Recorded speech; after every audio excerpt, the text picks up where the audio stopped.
2 ಪಂದ್ಯಗಳನ್ನ ಈಗಾಗಲೇ ಗೆದ್ದು IPL season 18ರಲ್ಲಿ Bengaluru ತಂಡ ಬೊಂಬಾಟ್ ಆಟವನ್ನ ಶುರು ಮಾಡಿದೆ. ಪಿಚ್ಗಳೇ ಒಂದ್ ರೀತಿ ಚಾಲೆಂಜಿಂಗ್ ಆಗಿದ್ವು. ಸೊ ಅಂತ ಪಿಚ್ಗಳಲ್ಲೇ ಗೆದ್ದು ಬೀಗಿರೋ ರಾಯಲ್ ಸಿಂಹಗಳು ಈಗ ಬೆಂಗಳೂರಿಗೆ ಬಂದಿದ್ದಾರೆ. ಹೋಮ್ ಗ್ರೌಂಡ್ಗೆ ಬಂದಿರೋ ಬೆಂಗಳೂರು ಬಾಯ್ಸ್ಗೆ ಈಗ ಬಿಗ್ಗೆಸ್ಟ್ ಚಾಲೆಂಜ್ ಎದುರಾಗಿದೆ. ಹೋಮ್ ಗ್ರೌಂಡ್ ಅನ್ನೋದು ಪ್ರತಿ ತಂಡಕ್ಕೂ ಒಂದ್ ರೀತಿ ಅಡ್ವಾಂಟೇಜ್ ಅನ್ನೋದು ಸತ್ಯ. ಯಾವಾಗ್ಲೂ ತವರಿನ ತಂಡವೇ ಗೆಲ್ಲೋ ಫೇವರೆಟ್ ಅನ್ಸ್ಕೊಳ್ಳುತ್ತೆ.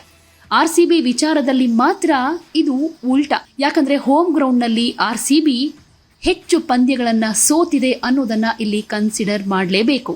ಚಿನ್ನಸ್ವಾಮಿಯಲ್ಲಿ RCBಯ ಹಿಸ್ಟ್ರಿ ಹೇಗಿದೆ ಅಂತ ನೋಡೋದಾದ್ರೆ RCB ಇಲ್ಲಿ ತನಕ 91 ಪಂದ್ಯಗಳನ್ನ ಚಿನ್ನಸ್ವಾಮಿ ಸ್ಟೇಡಿಯಂನಲ್ಲಿ ಆಡಿರೋದು. ಅದರಲ್ಲಿ 43 ಪಂದ್ಯಗಳಲ್ಲಿ ಗೆದ್ದಿರುವಂತಹ RCB 48.96ರ ವಿನ್ನಿಂಗ್ ಪರ್ಸೆಂಟೇಜ್ ಹೊಂದಿದೆ.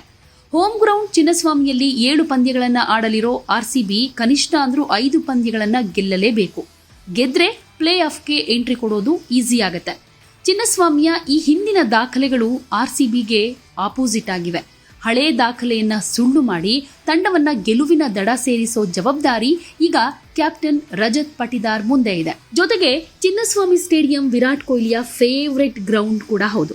ಈ ಸ್ಟೇಡಿಯಂನಲ್ಲಿ ಕಿಂಗ್ ಕೊಹ್ಲಿ ರನ್ ಸುನಾಮಿಯನ್ನ ಕ್ರಿಯೇಟ್ ಮಾಡಿದ್ದಾರೆ. ಸೊ ಈ ಸೀಸನ್ ನಲ್ಲೂ ತನ್ನ ಫೇವರೆಟ್ ಗ್ರೌಂಡ್ ನಲ್ಲಿ ವಿರಾಟ್ ವೀರಾವೇಶವನ್ನ ಕಂಟಿನ್ಯೂ ಮಾಡಬೇಕಾಗಿದೆ. ತವರಿನ ಅಭಿಮಾನಿಗಳು ಬೆಟ್ಟದಷ್ಟು ನಿರೀಕ್ಷೆಯನ್ನ ಇಟ್ಕೊಂಡಿದ್ದಾರೆ. ಸೊ ಆ ನಿರೀಕ್ಷೆಗಳೆಲ್ಲವೂ ಕೂಡ ನಿಜ ಆಗ್ಬೇಕಾಗಿದೆ. ಇನ್ನು ಚಿನ್ನಸ್ವಾಮಿ ಸ್ಟೇಡಿಯಂ ಬ್ಯಾಟರ್ ಗಳಿಗೆ ಹೇಳಿ ಮಾಡಿಸಿರುವಂತಹ ಪಿಚ್. ವಿದೇಶಿ ಬ್ಯಾಟ್ಸ್ಮನ್ ಗಳಂತೂ ಇದನ್ನ ಅಡ್ವಾಂಟೇಜ್ ಆಗಿ ತೆಗೆದುಕೊಳ್ಬೇಕು. ಆರಂಭದಿಂದಲೇ ಫಿಲ್ ಸಾಲ್ಟ್ ಸಿಡಿಬೇಕು. ಮಿಡಲ್ ಓವರ್ ಮತ್ತು ಸ್ಲಾಗ್ ಓವರ್ಗಳಲ್ಲಿ Liam Livingstone, Tim David ಸಖತ್ತಾಗಿ ಆಡಬೇಕಾಗತ್ತೆ. ಹಾಗಿದ್ರೆ ಮಾತ್ರ RCB ಗೆಲುವು ಪಕ್ಕಾ ಅಂತ ಹೇಳ್ಬೋದು. ಚಿಕ್ಕ ಬೌಂಡ್ರಿಗಳಿರುವಂತಹ ಚಿನ್ನಸ್ವಾಮಿ ಸ್ಟೇಡಿಯಂ ಬೌಲರ್ಗಳ ಪಾಲಿಗೆ ಯಾವತ್ತಿದ್ರೂ ವಿಲನ್. ಈ ಕಾರಣದಿಂದಾನೇ RCB 17 ವರ್ಷಗಳಿಂದ ಹಿನ್ನಡೆಯನ್ನ ಅನುಭವಿಸಿಕೊಂಡು ಬಂದಿರೋದು. ಈ ಸೀಸನ್ ನಲ್ಲಿ ಕೋಲ್ಕತಾ ಹಾಗೂ ಚೆನ್ನೈನಲ್ಲಿ ಅದ್ಭುತ ದಾಳಿ ಸಂಘಟಿಸಿರೋ Josh Hazlewood, Yash Dayal, swing master Bhuvneshwar Kumar ಹೊಸ ಭರವಸೆಯನ್ನ ಮೂಡಿಸಿದ್ದಾರೆ. ಸೊ ಈ ತ್ರಿಮೂರ್ತಿಗಳು ಚಿನ್ನಸ್ವಾಮಿ ಸ್ಟೇಡಿಯಂನಲ್ಲೂ ಕೂಡ ಬೌಂಡ್ರಿಗಳಿಗೆ ಬ್ರೇಕ್ ಹಾಕಿದ್ರೆ RCB ಗೆಲುವನ್ನ ತಡೆಯೋದಕ್ಕೆ ಯಾರಿಂದನೂ ಸಾಧ್ಯ ಇಲ್ಲ. Krunal Pandya, Suyash Sharma, Swapnil Singh, Liam Livingstone RCB ತಂಡದಲ್ಲಿರೋ ಸ್ಪಿನ್ ಬೌಲರ್ಗಳು. ಈ ಪೈಕಿ ಸುಯೇಶ್ ಶರ್ಮಾ ಚಿನ್ನಸ್ವಾಮಿಯಲ್ಲಿ ಆಡಿರೋ ಅನುಭವ ಕಮ್ಮಿ. ಉಳಿದವರ್ಯಾರು ಸ್ಪೆಷಲಿಸ್ಟ್ ಸ್ಪಿನ್ನರ್ಗಳಲ್ಲ.